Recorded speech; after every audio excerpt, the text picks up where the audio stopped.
প্রত্যেকদিন সকালবেলা একটাই চিন্তা, ছেলেকে স্কুলে যাবার সময় কী টিফিন দেব।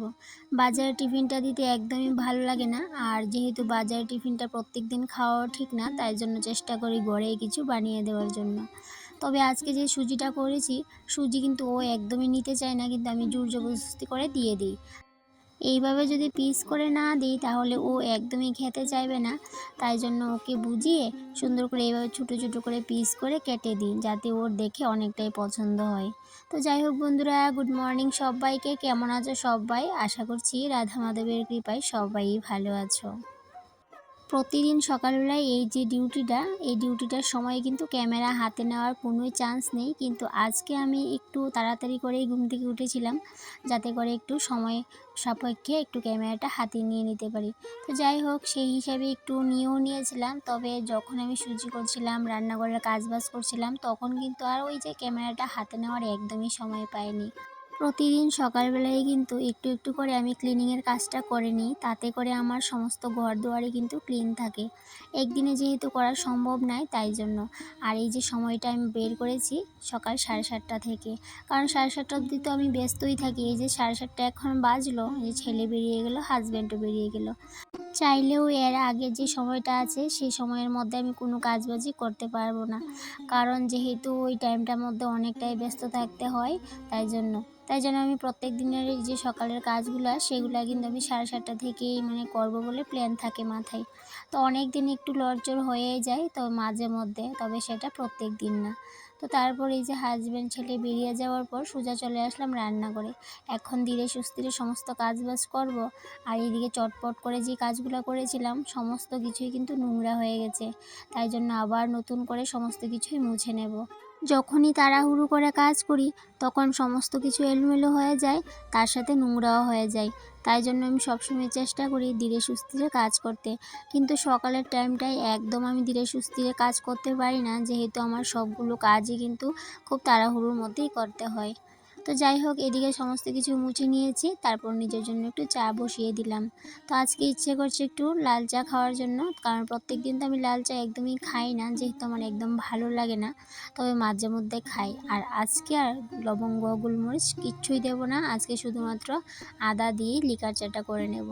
তাও তো আবার চিনি ছাড়া চাটা খেতে তো বুঝতেই পারো কীরকম লাগে। তাই জন্য আমি কি করি বলো তো, একটু সুগার ফ্রি দিয়ে নিই, তাতে করে কিন্তু একটু ভাল লাগে, তবে ওই যে চিনির মতো অতটাও ভাল লাগে না। মাঝে মধ্যে আমার কাজের অনেকটাই এলোমেলো হয়ে যায়। ওই যেদিনকে আমি হাতে মোবাইলটা নিয়ে নিই আর ওই যে রিলস দেখা শুরু করি, আর আমি না একদমই ভুলে যাই। প্রথমে ভাবি যে 5 মিনিট দেখব, কিন্তু 5 মিনিট দেখতে দেখতে কখন যে 1 ঘন্টা, আধ ঘন্টা এরকম হয়ে যায়। আর সেই দিনকেই আমার সমস্ত কাজবাজ একদমই এলোমেলো হয়ে যায়। তাই জন্য সবসময় চেষ্টা করি মোবাইলে একদম রিলস না দেখার জন্য। রিলসে যদি একবার ঢুকে যাই তাহলে বুঝতেই পারছো, আর বেরিয়ে আসার কোনোই কিন্তু চান্স নেই। তো যাই হোক, এদিকে চা খেয়ে সোজা চলে আসলাম আমার ছোট্ট বেডরুমটাতে।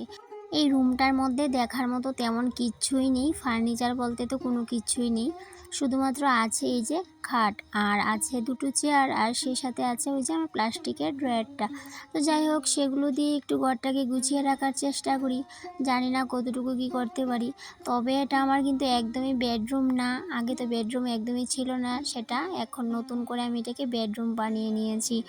কেন আমি এটাকে বেডরুম বানিয়ে নিয়েছি সবটাই তোমাদের সাথে শেয়ার করব, কারণ প্রত্যেকদিন কাজের কথা বলতে বলতে এমনটা হয়ে যায় যে আমার এই কথাগুলো বলতে একদমই আমি ভুলে যাই। তো যাই হোক, প্রত্যেক দিনই একটু একটু করেই শেয়ার করতে হয়, না হলে একদিনে তো আর সম্ভব না সমস্ত কথা বলার। তো যাই হোক, আজকে বেডশিটটা চেঞ্জ করে নেব, কারণ বেশ অনেক দিন হয়ে গেছে এই বেডশিটটাকে পাতিয়েছিলাম। কারণ আমি যেহেতু সপ্তাহের মধ্যে একদিন বেডশিট চেঞ্জ করি, এই যে প্রত্যেক সপ্তাহে একটা দিন যদি বেডশিটটা চেঞ্জ করে নেওয়া যায়, তাহলে কিন্তু বেডশিট অনেক দিন কিন্তু আমরা ইউজ করতে পারি। কারণ আমরা বেডশিট যদি একটা বেডশিট অনেক দিন ইউজ করতে যাই, তাহলে কিন্তু খুব সহজেই বেডশিট নষ্ট হয়ে যায়, মানে কালারগুলো না একদম ডিসকালার হয়ে যায়। তাই জন্য আমি চেষ্টা করি যে সপ্তাহে সপ্তাহে বেডশিটগুলো একটু চেঞ্জ করে নেওয়ার। মাকড়ের জাল ভাঙতে ভাঙতে আমি বড় ক্লান্ত হয়ে গেছি। এই যে খাটের এই সাইডটাতে দেখতে পাচ্ছ, এই সাইডটার মধ্যে অনেকটাই কিন্তু মাকড়ের জাল করে নিয়েছে। কারণ আমি তো প্রত্যেক দিন আর মাকড়ের জাল ভাঙতে পারি না, ওই যে যেই দিন সোমবার, বুধবার, শুক্রবারে ভাঙি, তো সব দিনও কিন্তু হয়ে ওঠে না, অনেক দিন কাজের ইয়েতে একদমই কিন্তু হয়ে ওঠে না। তো যাই হোক, আজকে ভাবলাম আজকে যেহেতু সোমবার একটু মাকড়ের জালগুলো ভেঙে দিই। তাই জন্য এই যে খাটের পেছনের সাইডটাতে যেই মাকড়ের জালগুলো ছিল সেগুলো কিন্তু ভেঙে দিয়েছি। তবে প্রত্যেকদিন একটু একটু করে কাজ করি বলে কিন্তু অতটাও কিন্তু আমার গায়ে লাগে না। যদি সপ্তাহে কিংবা 15 দিনে একবার করতাম তাহলে কিন্তু আরেকটু বেশি পরিশ্রম হয়ে যেতাম। আমি চেষ্টা করি প্রত্যেক দিনই একটু একটু করে কাজ করে নেওয়ার, মানে ক্লিন করে নেওয়ার, তাহলে আর কিন্তু অতটাও নোংরা হয় না। যেহেতু আমাদের ক্লিন করতেই হবে, সেটা যদি আমরা প্রত্যেক দিন একটু একটু করে নিই, ওই যে বললাম পরিশ্রমটা আর অতটা হয় না। প্রতিদিন আমি একটু একটু করে এইভাবে ক্লিন করি আমার এই ছোট্ট বেডরুমটাকে, আর সাজিয়ে গুছিয়ে টিপটপ করে রাখার চেষ্টা করি। তবে টিপটপ আর কি, তেমন তো কোনো জিনিস নেই ঘরে, যেইটুকু আছে সেইটুকু দিয়েই কিন্তু সাজিয়ে গুছিয়ে টিপটপ করে রাখার চেষ্টা করি। আর আমি মনে করি ঘরের সৌন্দর্য শুধুমাত্র বেডশিটেই, আর অত দামি দামি ফার্নিচারের দরকার নেই। ফার্নিচার থাকলে তো আরও বেশি সুন্দর লাগতো, যেহেতু ফার্নিচার নেই, যতটুকু আছে যা আছে সেটা দিয়েই নিজের ঘরটাকে একটু গুছিয়ে রাখার চেষ্টা করি। তাতে কিন্তু আমার অনেকটাই ভালো লাগে আর অনেকটাই শান্তি অনুভব করি। কথা বলতে বলতে দেখো এদিকে তোমাদের আসল কথাটাই বললাম না। ওই যে বললাম কেন আমি এই রুমটাকে বেডরুম বানিয়েছি। হয়েছে কি, এই রুমটা ছিল আমার দোকানঘর। এই রুমটাতে আমি দোকান করতাম। আর যেহেতু আমি অসুস্থ হয়ে যাওয়ার পর আমি আর মেশিনে বসতে পারি না, সেলাই কাজটা করতে পারি না, তাই জন্য আমি দোকানটা ক্লোজ করে দিয়েছি। যেহেতু আমার দোকানটা সেলাইয়ের কাজের দোকান ছিল, আর টুকিটাকি কিছু জিনিসপত্র রাখতাম, কিন্তু মেইন যে কাজটা ছিল সেটাই ছিল আমার সেলাই কাজ। যেহেতু আমি সেলাই কাজটা আমি বেশিক্ষণ করতেই পারি না, তাই জন্য আমি দোকানটা ক্লোজ করে নিয়েছি। আর এখন দোকানটা একদমই ক্লোজ আছে বর্তমানে। আর যদি টুকটাক কাজ করি সেগুলো তো আমি ঘরেই করে নিই, তাই জন্য ক্লোজ করে নিয়েছি। গতকালকে খাটের নিচটাকে পরিষ্কার করে নেওয়াতে আজকে কিন্তু আমার অতটাও পরিশ্রম হয়নি, শুধুমাত্র ওই যে খাটের সাইডের যে মাকড়ের জালগুলো ছিল সেগুলোকে ছাড়িয়ে নিয়েছিলাম আর বেডশিটটাকে চেঞ্জ করে নিয়েছিলাম। তারপর হঠাৎই আমার চোখে পড়লো আমার যে প্লাস্টিকের ড্রয়ারটা সেটার মধ্যে না একটু ধুলো পড়েছে।